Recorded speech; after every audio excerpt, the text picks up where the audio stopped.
Kalau Bosman Mardigu jadi presiden, maka dalam 100 hari kerja pertamanya apa yang akan dilakukan? Dalam ilmu MMT, Modern Monetary Theory, maka ada yang namanya TINA, There is no alternative. Apa arti TINA sederhananya? Pemerintah akan membuat peraturan sehingga orang tidak punya pilihan kecuali mengikuti apa yang pemerintah arahkan. Misalnya, ada 5.500 triliun uang nasabah di bank di Indonesia. Katakan 50%-nya adalah uang yang didepositokan oleh nasabahnya. Uang itu memperoleh bunga deposito sekitar 5% setahun. Jadi, kalau ada seseorang punya uang 100 miliar rupiah pada depositonya, maka dia akan memperoleh bunga sekitar 5 miliar setahun. Lumayan, duduk-duduk nggak ngapa-ngapain menikmati hidup. Kalau punya 1 triliun bahkan, dapat 50 miliar per tahunnya, bunganya didapat olehnya. Maka dalam MMT, buat peraturan yang namanya TINA, yaitu tidak ada pilihan lain seperti bunga deposito sekarang 0%. Kalau bunga deposito 0%, maka deposan kepalanya pecah semuanya. Yang tadinya duduk-duduk enak dapat 5 miliar setahun, tahu-tahu dapatnya 0. Maka uang tersebut bakal ditariknya keluar. Maka pilihannya, kalau dia kirim ke luar negeri tanpa underlying transaction atau tidak ada transaksi hanya pindahin uang, dia akan kena pasal flight capital, penjara 5 tahun. Keluar uang dari Indonesia harus ada masuknya atau transaksinya, misalnya beli alat produksi atau apapun yang bermanfaat. Kalau mau deposito di luar negeri, tukar mata uang asing, flight capital, penjara 5 tahun.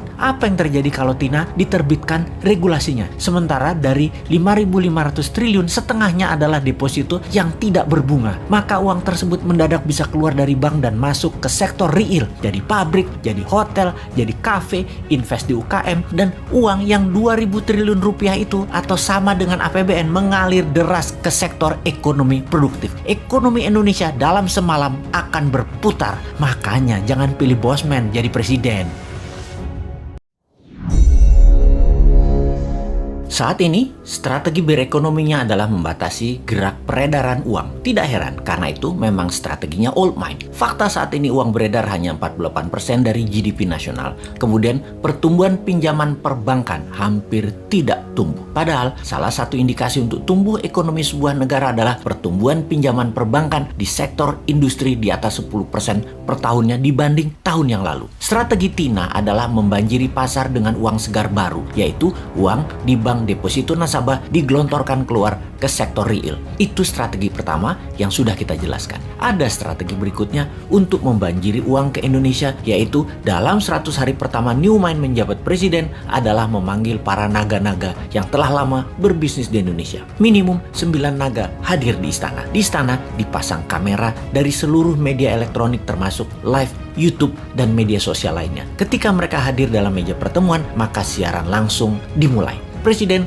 akan mengatakan, Pak A, menurut data di kantong saya, Anda dan keluarga yang telah 50 tahun membangun bisnis di Indonesia memiliki uang tunai di negara lain lebih dari 10 billion dolar atau 150 triliun rupiah. Kapan uang itu balik ke Indonesia? Maka si A mengatakan, 24 bulan lagi Pak. Maka Presiden akan mengambil paspornya dan berkata, tak pinjem pasportmu 2 tahun ya, sampai uangmu masuk balik ke Indonesia. Oke, Pak F, berapa lama uangmu dan keluargamu yang di luar negeri itu akan masuk balik disimpan di Indonesia? Maka F menjawab, wah belum tahu Pak, harus saya hitung dulu. Maka Presiden akan mengatakan, baiklah kalau begitu kita pinjem paspornya ya. Juga kita belum tahu berapa lama paspor ini kita pinjemnya. Pak B, berapa lama aset tunaimu yang di luar negeri akan balik ke Indonesia? Pak B menjawab, 1 tahun. Baik, 1 tahun pasportmu tak pinjem ya. Kalau mau berobat ke luar negeri, ngapunten loh ya, Anda belum bisa dulu. Berobat di tanah air aja dulu. Atau mau kunjungi anak, saudara, mau tinggal atau jalan-jalan wisata ke luar negeri, belum bisa dulu. Jadi wisatanya di dalam negeri aja, sampai uang di luar negeri balik dulu ke tanah air, nggih. Janji suci kalian ini disaksikan seluruh rakyat Indonesia loh. Anda ini pahlawan ekonomi kalau balikin uang tersebut ke tanah air yang akan membantu ekonomi dalam negeri. Kita putar cepat bersama. Mau kan jadi pahlawan bangsa? Ini masa kalian berkontribusi ke negara tercinta loh. Sahabat,